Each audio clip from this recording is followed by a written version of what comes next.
Hi friends, வணக்கம். இன்றைக்கி நம்ம வெஸ்லி ஃபுட் சேனலில் ரொம்ப சூப்பரான காளான் பிரியாணி செய்ய போகிறோம். வாங்க வீடியோக்குள்ளே போகலாம்.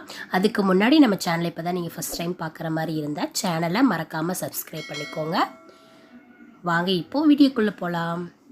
இதுக்கு ஒரு பேன் எடுத்துக்கலாம். அதில் 1 டேபிள் ஸ்பூன் நெய், இன்னும் ஒரு டேபிள் ஸ்பூன் அளவு சமையல் எண்ணெய் ஊற்றிக்கோங்க. அது நல்லா ஹீட் ஆனதுக்கப்புறம் ஒரு பிரியாணி இலை, 1 பட்டை, 3 கிராம்பு, 3 ஏலக்காய், கொஞ்சம் வாசனைக்காக ஒரு 1/4 டேபிள் ஸ்பூன் அளவு பெருஞ்சீரகம் ஆட் பண்ணிக்கலாம். 2 பச்சை மிளகாய் ஆட் பண்ணிக்கோங்க. இதெல்லாம் சேர்த்ததுக்கப்புறம் ஒரு 2 மீடியம் சைஸ் வெங்காயத்தை இந்த மாதிரி கட் பண்ணி வச்சுருக்கேன், அதையும் சேர்த்துக்கோங்க. வெங்காயம் சீக்கிரமாக வதங்கிறதுக்காக இதில் நம்ம கொஞ்சமாக உப்பு சேர்த்துக்கலாம். அப்போ தான் நமக்கு வெங்காயம் சீக்கிரமாக வதங்கும்.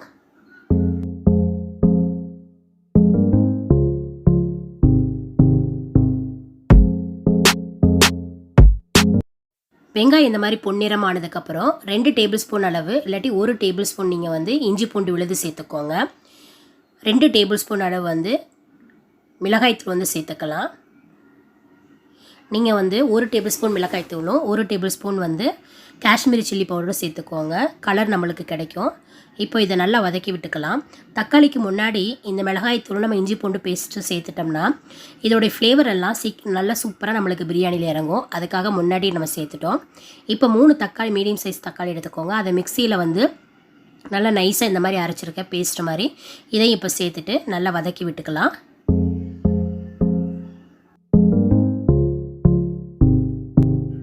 இப்போது இதில் ஒரு 1.5 டேபிள் ஸ்பூன் கரம் மசாலா சேர்த்துக்கலாம். சேர்த்துட்டு நல்லா வதக்கி விட்டுக்கோங்க. இதில் நீங்கள் கொத்தமல்லி தூள், அப்புறம் மஞ்சள் தூள், பிரியாணி மசாலா இதெல்லாம் எதுவுமே சேர்க்க வேண்டாம். வெறும் கரம் மசாலா மட்டும் சேர்த்துக்கோங்க. பிரியாணி ரொம்ப டேஸ்ட்டாக இருக்கும். இதெல்லாம் சேர்த்து வதக்கி விட்டதுக்கப்புறம் ஒரு கைப்பிடி அளவு புதினா இலையும் ஒரு கைப்பிடி அளவு கொத்தமல்லி இலையும் சேர்த்துக்கலாம். சேர்த்துட்டு நல்லா வதக்கி விட்டுருங்க.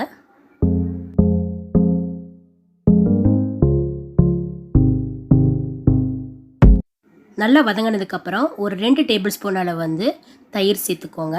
தயிரும் சேர்த்துட்டு நல்லா வதக்கி விட்டுருங்க.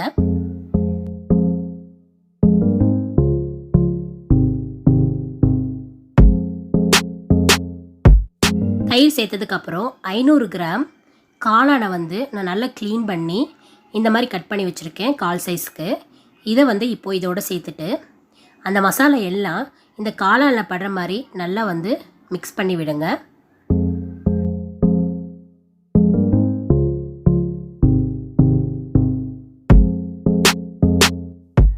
நல்லா மிக்ஸ் பண்ணதுக்கப்புறம் காளானுக்காக கொஞ்சமாக உப்பு சேர்த்துக்கலாம். உப்பு சேர்த்தது இதில் தண்ணி எதுவும் நீங்கள் சேர்க்க வேண்டாம். சப்போஸ் உங்களுக்கு அடி பிடிக்கிற மாதிரி இருந்துச்சுன்னா கொஞ்சமாக தெளிச்சுக்கோங்க. ஏன்னா காளானில் ஆல்ரெடி தண்ணி இருக்கும். நம்மளுக்கு காளான் வேகிறதுக்கு போதுமான அளவு இந்த தண்ணி நமக்கு போதும்.